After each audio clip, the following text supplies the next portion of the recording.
cairan dari telinga kamu tuh bau kental. Ih, kamu congean ya.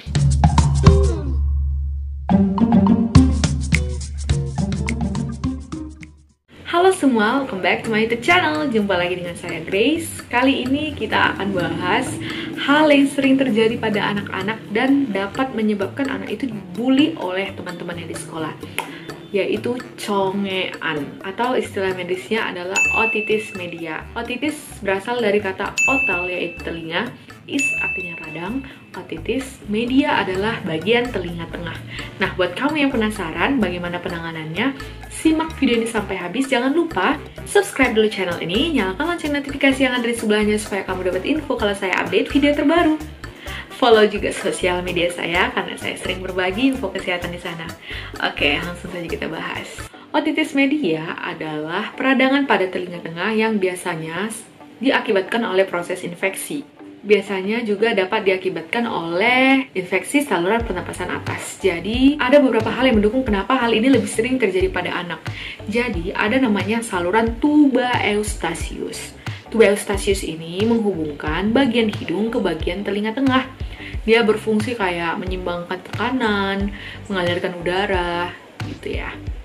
Nah, pada anak-anak, tuba Eustachiusnya itu lebih datar.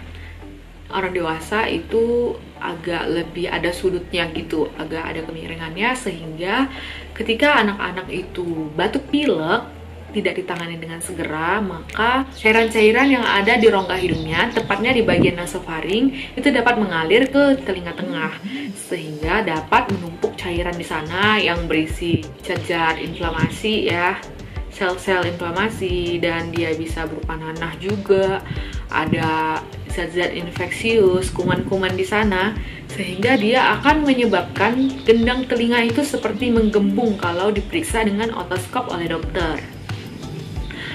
Hal ini tentunya akan mengakibatkan nyeri pada telinga, juga dapat menurunkan fungsi dengar. Bayangin saja, seperti sebuah pipa yang diberi sumbatan di tengahnya, maka sumbatan ini akan meredam suara dong, sehingga orang akan lebih sukar mendengar ya. Nah, selain itu, anak juga bisa demam akibat proses infeksi. Otitis media ini juga dibagi berdasarkan durasi waktunya. Pada awal infeksi itu disebut akut, dan jika sudah dalam durasi yang lama disebut kronis ya. Jadi akut artinya waktunya masih sebentar, dan kronis sudah lama.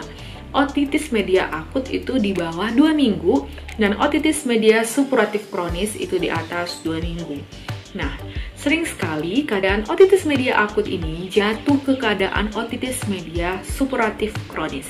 Apa artinya supuratif? Artinya ada proses supurasi di sana, pengentalan zat atau cairan yang ada di telinga tengah tersebut ya, karena memang mediator-mediator inflamasi itu akan berkumpul ke sana ya, sehingga dia akan lebih mengental cairannya. Nah, perlu kamu tahu ada beberapa faktor risiko, atau jika punya ciri-ciri ini, orang ini lebih berisiko untuk mengalami conge atau otitis media ini. Simak ya.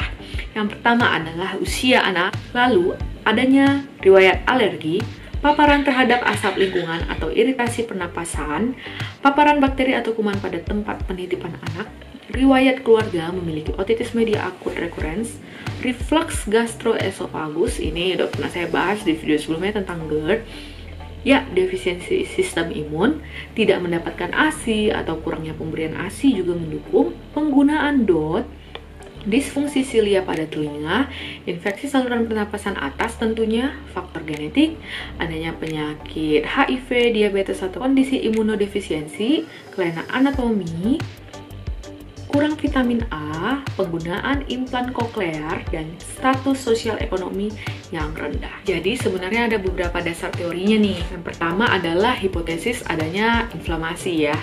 Jadi inflamasi itu artinya radang. Memang ada terjadi radang pada telinga tengah ya. Kita perlu tahu dulu bahwa struktur telinga itu dibagi atas telinga luar, telinga tengah dan telinga dalam. Jangan salah, telinga di luar juga bisa terjadi radang loh, namanya otitis eksterna. Gejala khasnya adalah ketika dipegang daun telinganya itu terasa nyeri. Hipotesis berikutnya adalah biofilm. Beberapa peneliti memperkirakan 65% infeksi kronis itu menciptakan biofilm. Biofilm ini adalah lapisan yang tercipta akibat terperangkapnya sel-sel dalam matriks atau lapisan yang melekat di permukaannya telinga tengah. Biasanya yang menempel adalah sel bakteri atau sel jamur. Nah, hipotesis yang berikutnya adalah GERD dan alergi ya. Kalau dia GERD, memang karena pada pemeriksaan cairan telinga tengah itu pernah ditemukan ada H. pylori, yaitu kuman yang ada di lambung. Namun memang belum dapat ditemukan kausal atau penyebab langsungnya. Dan kalau orang yang alergi, sering terjadi akumulasi cairan di hidung yang dapat mundur atau mengarah ke telinga tengah melalui saluran tuba Eustachius. Nah, gimana sih tahu orang itu otitis media atau enggak, atau conge? Jadi biasanya dokter akan memasukkan seperti corong telinga atau otoskop, dibantu dengan cahaya untuk melihat kondisi di dalam telinga.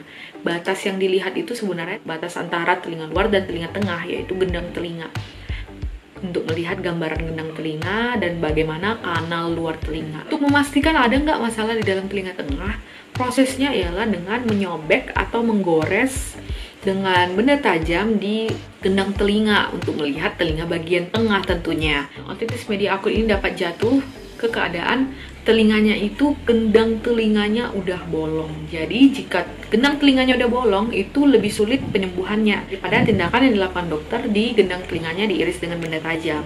Biasanya penyembuhannya dapat sembuh sendiri daripada yang memang bolong itu dapat dilakukan penambalan. Tentunya hal ini dilakukan oleh dokter THT. Memangnya apa bahayanya otitis media atau congek ini?